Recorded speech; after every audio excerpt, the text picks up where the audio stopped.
Do you work in health or social services? Are you based in a care home, a hospital, a doctor's surgery or an office? Are you a receptionist, a psychiatrist, a porter or a cook?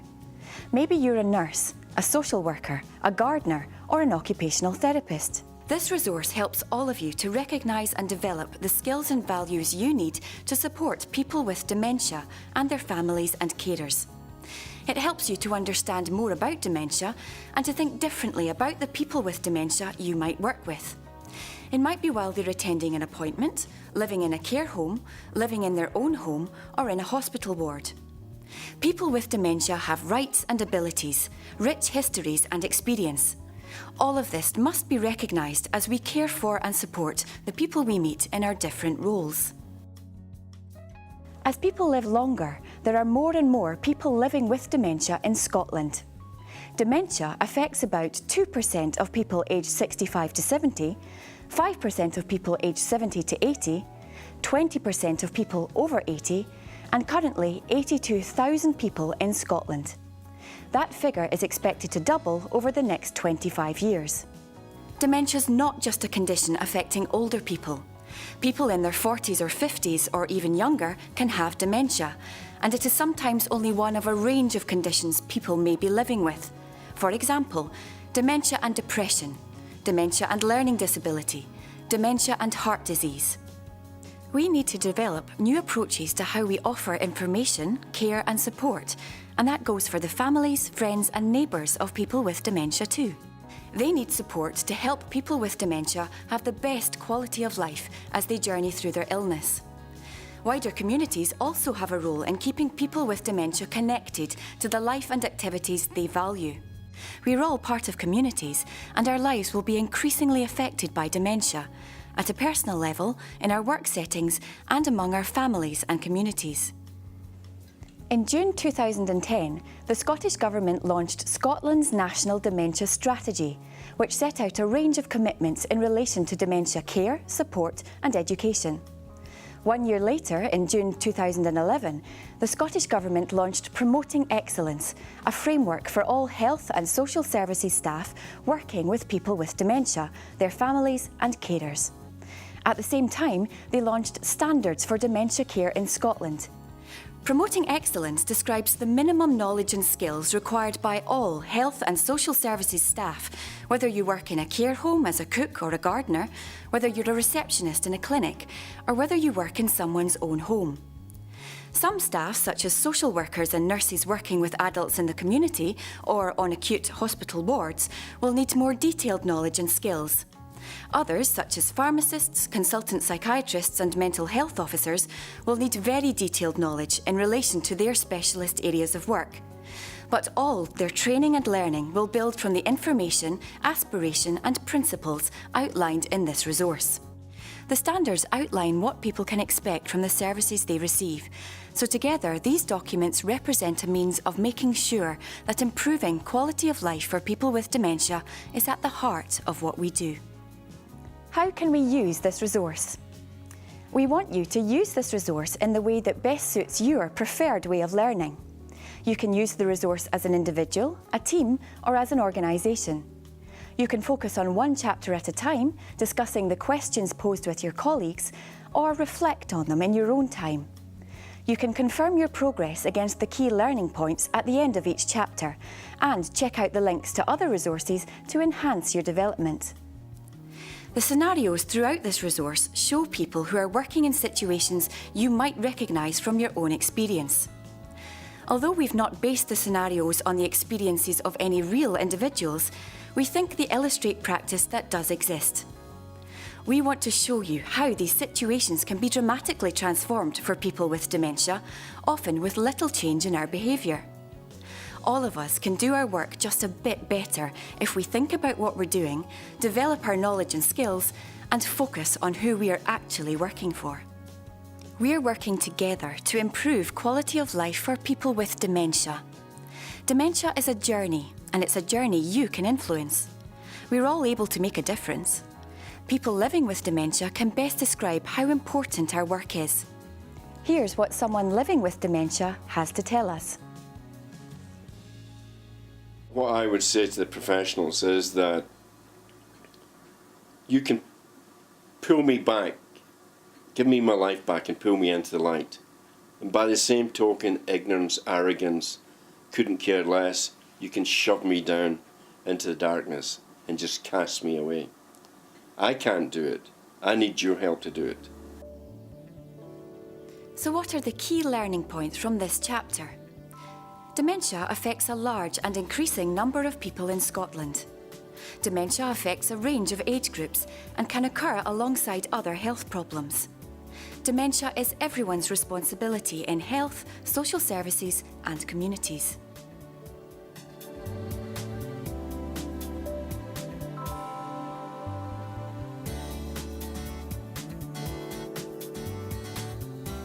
This chapter will help you to recognise the common signs and symptoms of dementia. Communicate with people with dementia in a way that takes account of their difficulties. Recognise the individual needs and diversity of people with dementia. And understand the effect of stigma on people with dementia and address this wherever possible. Dementia is a condition that affects the brain and the way people behave, act and think. No two people will have the same experience of dementia. It will not progress at the same rate or have the same impact. Dementia can be described as a journey, and although everyone's journey is unique, it may start with a diagnosis, finding out it's dementia, and follow a route through living with dementia, living with increasing help and support, and eventually reach a stage of end of life or dying well. Dementia is a condition that affects the brain. Brain cells die at a faster rate than normal, and this creates a number of challenges for daily living.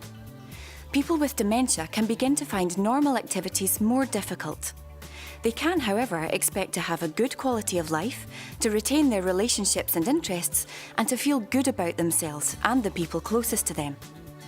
We all have a role in contributing to that quality of life, and being able to recognise some of the ways dementia can affect people will help us to be sensitive and responsive in the way we work with people with dementia. There are a number of common signs and symptoms which you may recognise as you meet people in your work or home life. People with dementia may have problems remembering a range of things, from the day of the week to where they are or what they've said. They can repeat things and even get lost. Visiting unfamiliar places can be challenging, particularly if they are noisy or busy. People with dementia need to be allowed time to think and to process information. They also need to feel our understanding and our support. People with dementia can feel confused, uncertain, anxious and distressed as a result of their symptoms. Their families and carers might feel bewildered and afraid, or sad and overwhelmed. They too need our support. Gradually, people with dementia may lose the ability to do everyday things such as budget, cook or play games.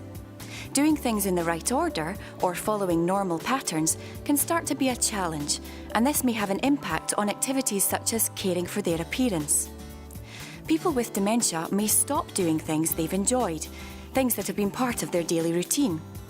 With support and encouragement, many interests and activities can be continued for much longer and continue to provide satisfaction and a sense of achievement. We take communication for granted. We think nothing of finding the right words to use as we do things like write messages or speak to friends, family and colleagues.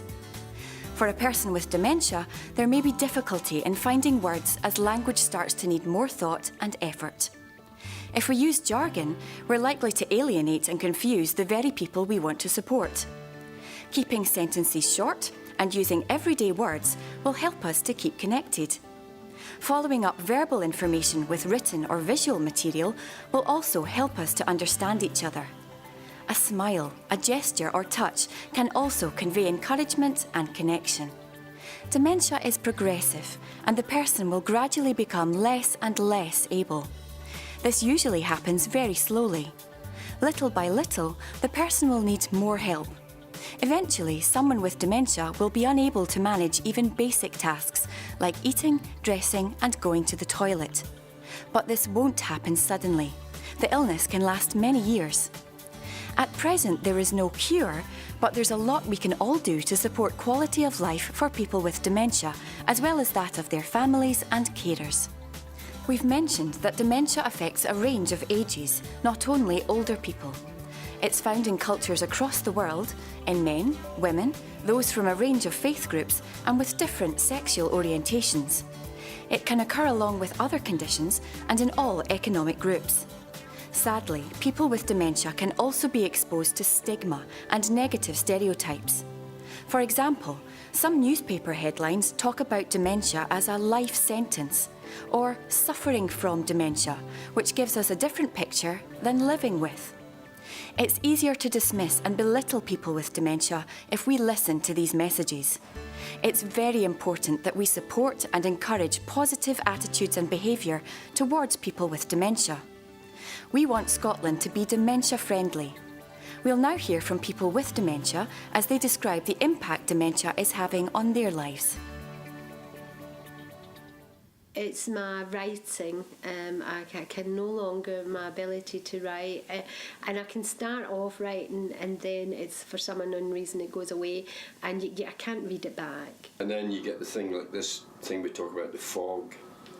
You can be in the middle of a conversation or giving a talk or whatever, and suddenly I can't think of how to explain it or quantify it. It's like a shutter coming down in your brain. And you know there's nothing you can do about it. Everything stops. You stop hearing properly, you stop seeing properly, and you can't think. When I'm under stress, that's when my speech will go, when I forget to take my water and hydrate myself, and that then you see the old, at the beginning where the diagnosis, you see that all creeping back. It's as if you've got to keep a fine controlled, thing way on it. But it doesn't work for everybody. Everybody is different in their dementia, and there's some people that have dementia that it affects their speech. My speech sometimes is getting slightly, it's sometimes, some days it's not all that great. My writing can be a little bit difficult, especially on the Christmas cards. So I've started them ages ago so I can get those done. Some days I can't write. I know it goes squiggly. I know that I'm not writing properly. And I've just got to stop and start again. And I'm okay, maybe in a day's time. You've just got to react accordingly. So that's the only way I can do it, Exploring the experiences of people with dementia shows us ways to provide the best possible care and support. We want to illustrate how small changes in our thinking, our behaviour and our communication can make a big difference. An appointment at our doctor's surgery is something we're all familiar with, and yet the quality of that experience can have significant consequences for people with dementia. This was Georgie's experience.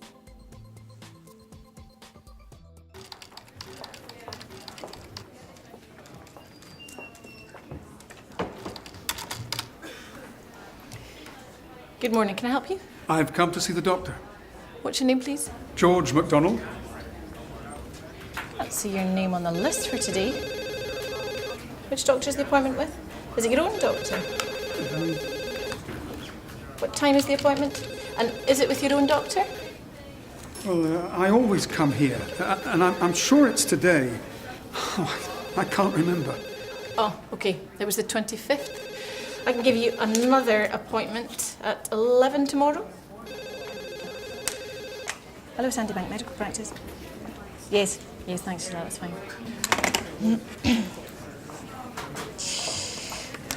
There you go, Miss MacDonald.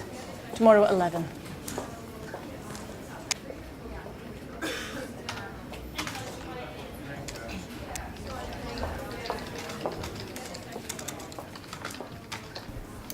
Good morning, how can I help? No, that man lives just round the corner from here. They say he's got dementia. He can't be that old. He's younger than me. I'm sure he's just in his 50s. It's very sad. No one in this scenario is trying to make life difficult for George, but the outcome for him is confusion and distress. How would you feel coming into this situation?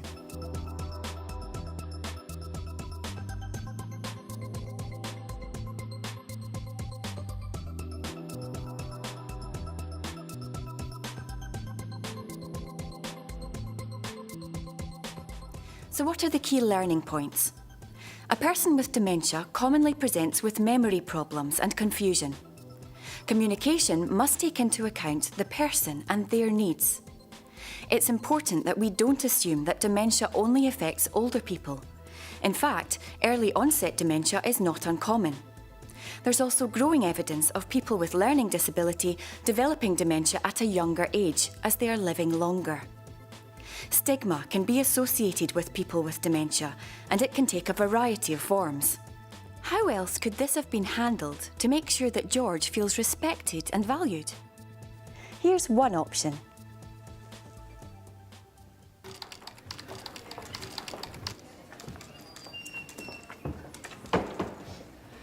Good morning, how can I help you? I've come to see the doctor. Do you have an appointment? Yes, What's your name, please? George MacDonald. I can't see your name on the list for today, Mr. MacDonald. Did you get an appointment card? Well, yes, I think so, yes. There's no rush. Take your time. I'm always the same when I'm looking for things.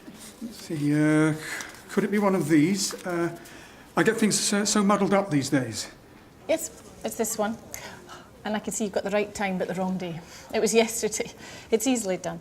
You've got a lot of cards there. No wonder you got muddled up. I'm sorry. It's no problem. Even the handwriting on here is not very clear. Can you come back to the surgery tomorrow, Mr. MacDonald? Well, yes. You know, I'm forgetting things all the time now. I'll give you a new card with a time for tomorrow instead, Mr. MacDonald.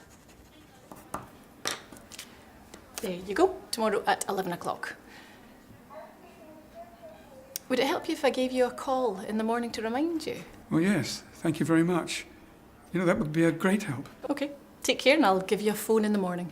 Thank you. Thank you very much. Good morning, how can I help you? I'd like an appointment, please. The second scenario demonstrates how small changes can make a big difference. So what are the key learning points? Recognising the person and responding respectfully can change the experience for people with dementia. Good communication is critical. It's important to speak clearly and simply, present one question at a time, and allow time for responses. By doing this, we can support a sense of working together. We can all contribute to finding feasible and creative solutions to the difficulties encountered by people with dementia. In this chapter, we've looked at some important effects of dementia on memory and communication. Chapter 3 will look at how dementia can affect feelings and behaviour.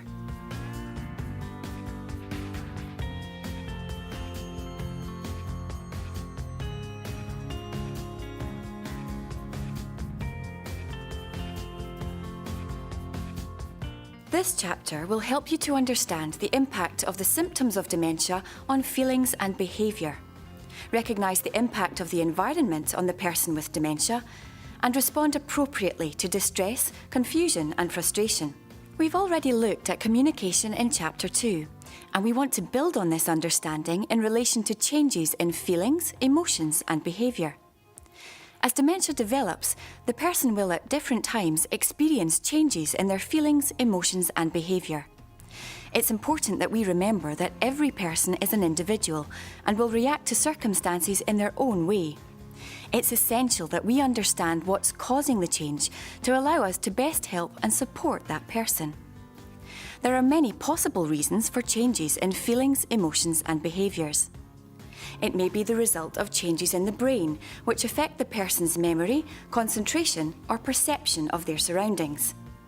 The person may understand less of what's happening around them and become anxious or restless, but be unable to say what's wrong.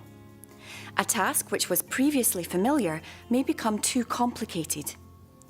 The person may try to complete a task and fail, or they may feel under pressure and worry about doing something incorrectly, leaving them feeling frustrated, angry, or embarrassed. These feelings may even lead to the person becoming depressed or withdrawn.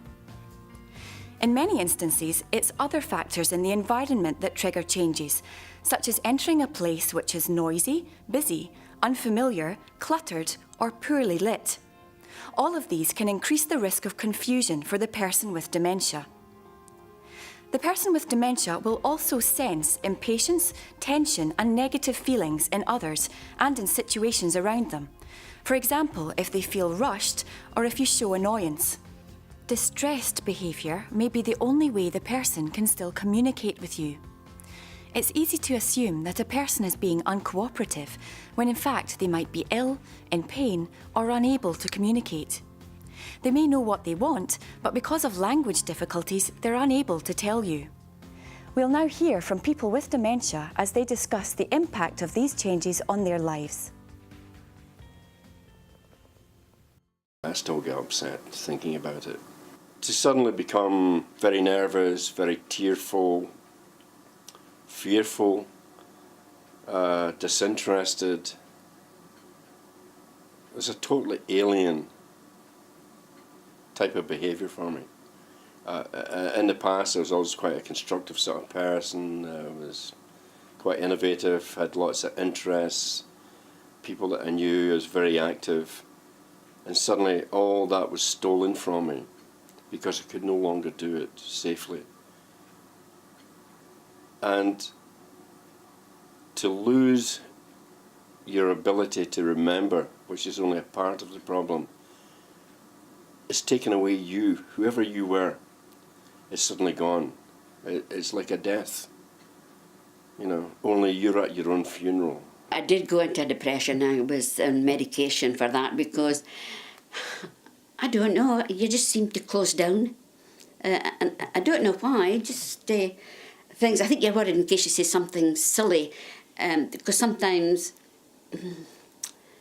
when people speak, you're not taken in certain ways. It was horrific. It was like a big black hole because you didn't, and then I thought I was coming to terms with it, and then other things were getting thrown at me, other symptoms were coming, and I was discovering something else I couldn't do.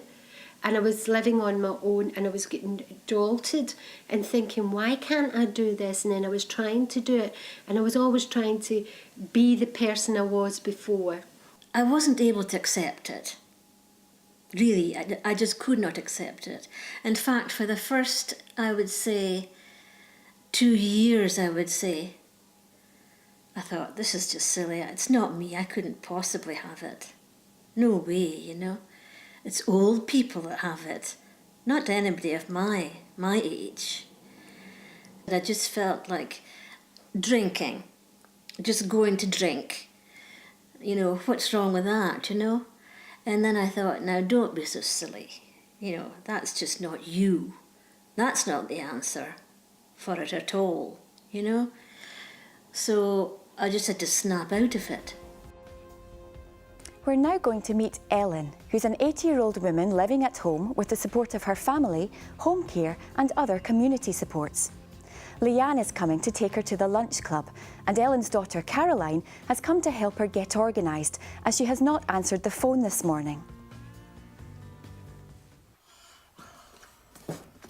Okay, Mum. Mum, time to go. Mum. Mum. Mum. Come on, put your coat on. It's time to go and meet your friends at the lunch club. I need to take my tablets. Mum, please. You've already taken them. I need to take my tablets. Come on, Mum, please.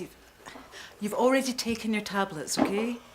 Mum, let's put your coat on. I need to find my tablets. She's not doing too well today. I don't think I'm doing too well today either, to be honest.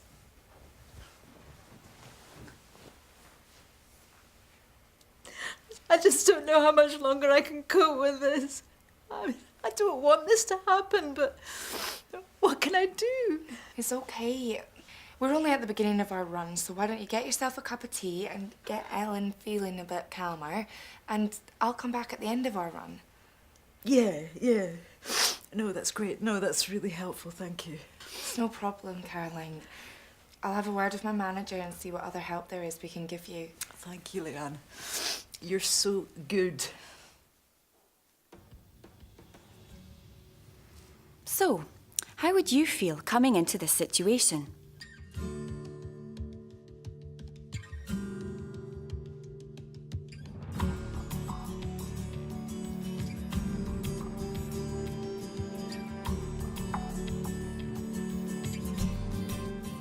So what are the key learning points?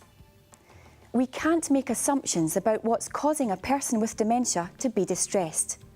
Knowing the person, paying attention to their non-verbal communication and listening to those around them can all help us to understand what the person with dementia may be experiencing. Remaining calm and unhurried helps to create a less pressurised environment and minimise stress. We will now look at what action Leanne takes. Leanne goes to her manager to explain her worries.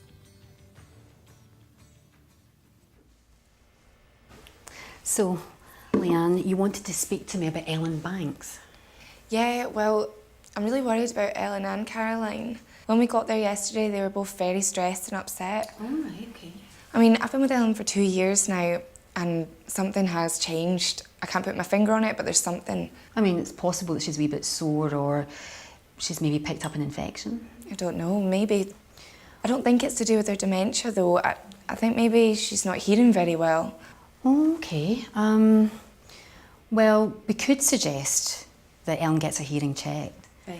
Because if that's the problem, then there's things that we can do that can make things better for the both of them. Well, as you know, I've been putting signs up to help as reminders, but I don't think they're helping anymore. I know, you've put a lot of effort into them, you know, and signs are great, but we just need to be careful that there's not too many of them. Okay. Because that can, you know, that can increase the clutter. It might make Ellen's confusion all the more. Yeah, you're right.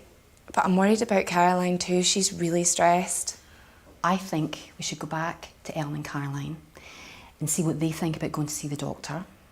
And then you and I, we can have a wee look and see if there's anything else we can do to help the both of them. The second scenario shows Leanne expressing her concerns to her manager and contributing information based on her knowledge of Ellen over the past 2 years. This will help in the assessment of the situation and in finding helpful solutions. What are the key learning points? It's important to seek help and advice when you're uncertain about the best approach to use. Small, simple adaptations to the environment, including appropriate signage, can make a significant improvement in the quality of life for the person with dementia and their families. There are also a wide range of assistive technologies and telecare solutions that can be used to allow a person with dementia to perform tasks that they may otherwise struggle with. For example, automatic lighting and telecare sensors to alert a family member or carer if the person leaves the house. Tracking systems that can be used to enable the person to get out while ensuring that their carer or family member always knows where they are.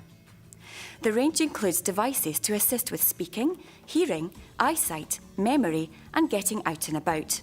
However, all of these helpful resources must meet the needs of the person, or they can be ineffective or even cause additional confusion and distress.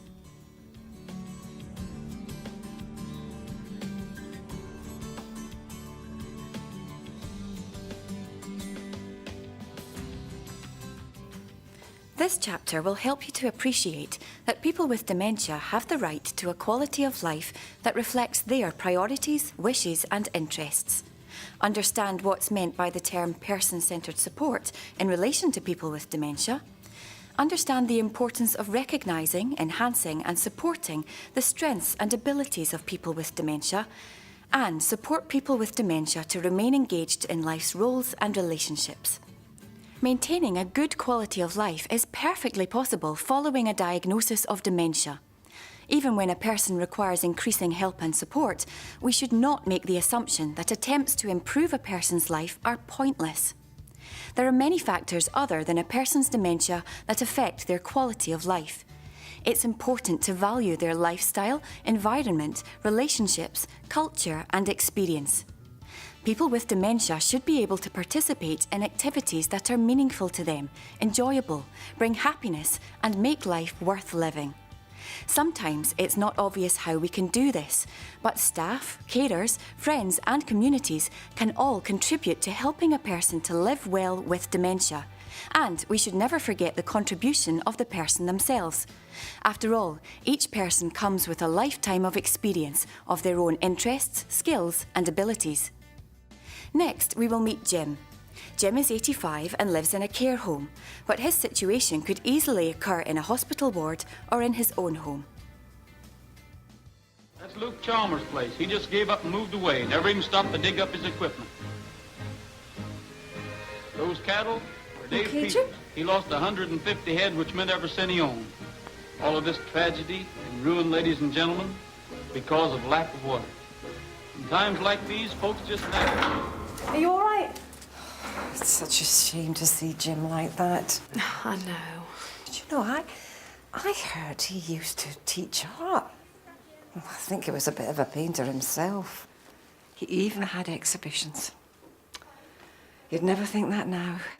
Such a shame, isn't it? But what can we do? We've hardly got a minute, and he wouldn't be able to paint or anything like that now. Yes, I know that, but it's such a shame. You know that art group in the community centre? I heard he set that up years ago. Oh, I know the one you mean. I've still got so much to do. I'll see you later, all right? How would you feel coming into this situation?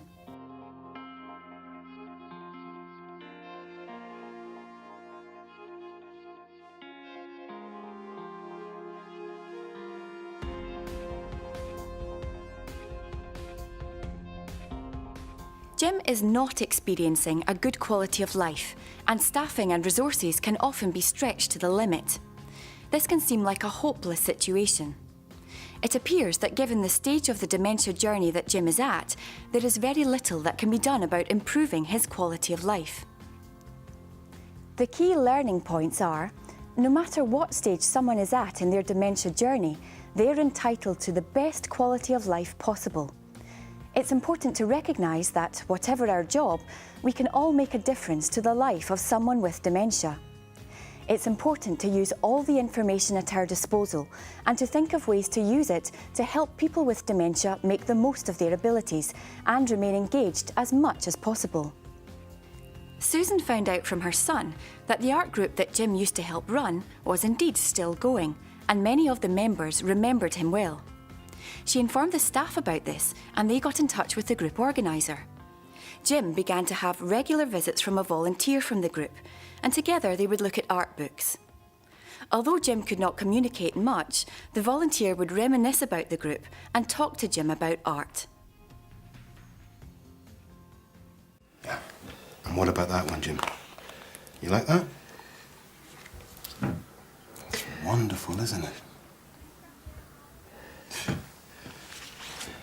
And this is one of my favourites. Yeah. You like this one, don't you? You know, when I started attending your art group, I didn't even know who Edvard Munch was, let alone how to hold a paintbrush the right way until you showed me how to do it. Yeah, in fact, I've come a long way since then, Jim. This is a piece that just won me the Mayor Award.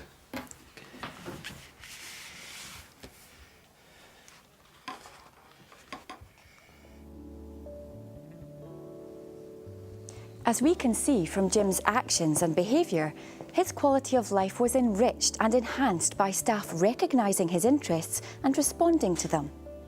Let's have a look at the key learning points from this scenario. Whatever stage people are at in their dementia journey, they're entitled to the best quality of life possible. Using all the information we have available about a person's life can help us to provide person-centred care, and this can make a big difference to how they experience their world. Sometimes thinking about things in a different way can make all the difference for someone with dementia. It doesn't only need to be health and social services staff who help people with dementia have a good quality of life. Using a person's own networks, relationships and communities can have a big impact on their lives.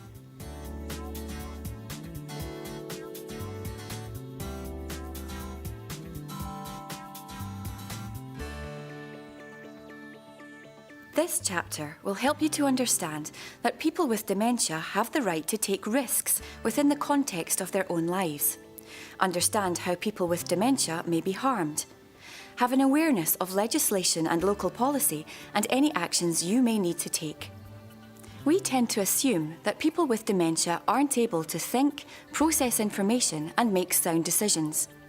This makes it more likely that we are overcautious in how we work with them, and a safety-first approach is the biggest barrier to enabling people with dementia to have control over their own lives. In 2010, the Department of Health in England issued guidance which moves this negative approach to a much more positive one of risk enablement. This is based on the idea that measuring risk involves balancing the positive benefits from taking risks against the negative effects of attempting to avoid risk altogether. For example, the risk of getting lost if a person with dementia goes out unaccompanied needs to be set against the possible risk and consequences of boredom and frustration from remaining inside. It recognises the strengths the person has and builds on their abilities. It also encourages us to find creative ways to enable them to take risks. Central to this approach is the person with dementia deciding the level of risk they want to take. A person with dementia is similar to many other groups in society who may be at risk of harm from other people. This may be people close to them or working with them, and usually includes physical abuse, being hit or injured on purpose, financial or material abuse, such as theft or misuse of money, property or personal possessions, emotional abuse, for example, intimidation, threats, humiliation, verbal or psychological abuse, sexual abuse, the involvement in sexual activity that is unwanted or not understood, neglect, from not providing the basics such as food, clothing, attention or care, to the failure to provide appropriate access to health and social care, discrimination, treating people negatively because they are older, more frail or confused, and the misuse of medication, giving medication inappropriately, overdosing or withholding medication. Signs and symptoms of abuse may include injuries, bruises or weight loss, behaviour changes such as being withdrawn or depressed, self-harm, and a dishevelled or unkempt appearance. We can help to protect people with dementia and enable them to express their wishes. We can support them to give particular individuals the power to make decisions on their behalf when they are no longer able to do so. How is this possible? The Scottish Government has put in place a range of legal measures which enable us to take action to protect the person with dementia. You don't need to know the detail of these pieces of legislation, but it is important that you know they exist and that you report any concerns you may have to your manager. You need to act when you suspect someone is being abused or neglected, even if you're not certain it's happening. The following legislation applies: the Adults with Incapacity Scotland Act 2000, the Mental Health, Care and Treatment Scotland Act 2003, the Human Rights Act 1998, and the Adult Support and Protection Scotland Act 2007. We'll now hear from people with dementia about how important taking risks is to them. And I can remember my doctor saying to me, oh, you shouldn't go out the house and you shouldn't do that, etc. And I said, look, that is stupid. Because if something happens to me and I'm in the house, what's the point? I'm better out the house, you know.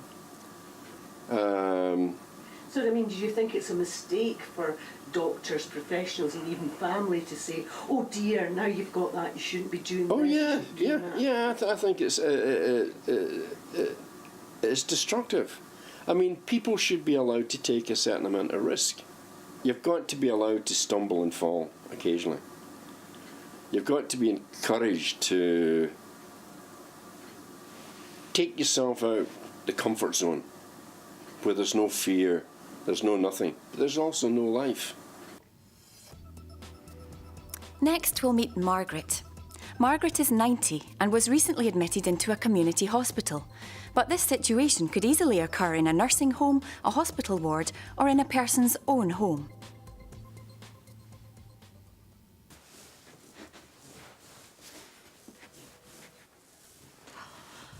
Sit down, Margaret.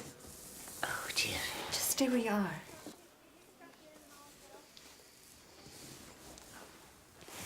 I need to sort. We don't want you hurting yourself again now, do we, Margaret? Come on now, Margaret, we can't have you walking about. You've already taken a tumble. We don't want you to get any more injuries, Margaret. I'm fine.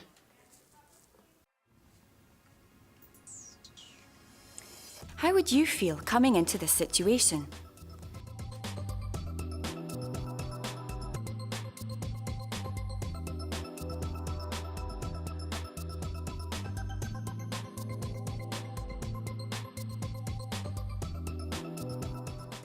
So, what are the key learning points? Workers have a duty to ensure that people they're working with are safe. In protecting people with dementia from harm, it sometimes feels as though the only option is to prevent them from taking any risks. Preventing people with dementia from doing things they want to because they're considered too risky can result in the person feeling frustrated or distressed. Restricting a person's movements could also be viewed as restraint. Again, in our second visit to Margaret, we can see that small changes in our approach and a more positive response to Margaret's ability can make a big difference. These changes develop Margaret's sense of confidence and independence and the ethos of the environment she lives in.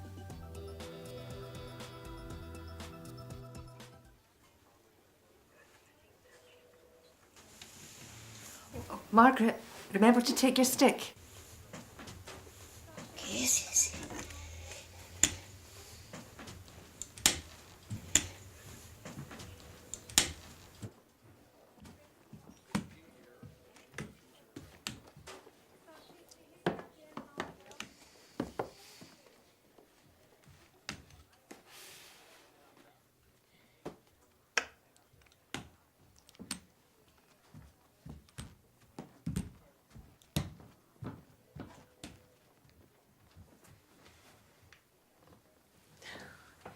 That's it now.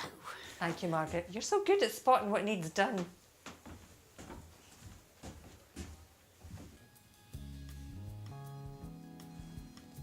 So let's have a look at the key learning points. Risk enablement. It's important to balance the risks to a person with dementia against their current capabilities and their right to engage in activities they enjoy.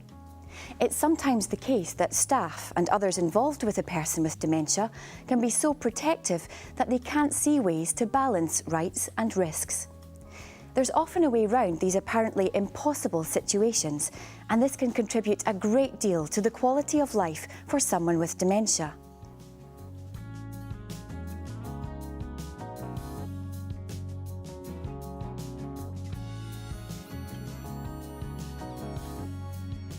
We've come to the final chapter of this DVD. We hope that you've had the opportunity to think more about the impact dementia is having and will increasingly have on all our lives, regardless of where we work or where we live. We've given you information to help you recognise if someone is living with dementia. We want to encourage you to think about how you can support people in having a better quality of life through how you communicate and by recognising and reducing the problems people with dementia can face. We owe particular thanks to members of the Scottish Dementia Working Group who've shared their thoughts and experience with us, helping us to understand dementia better. So, what now? Please think about what you've learned and use it to be a more confident and effective member of staff. Use the resources we've signposted to learn more. Above all, remember that the number of people with dementia in Scotland is growing. People with dementia need you to understand the challenges they face and to support them in leading valued lives.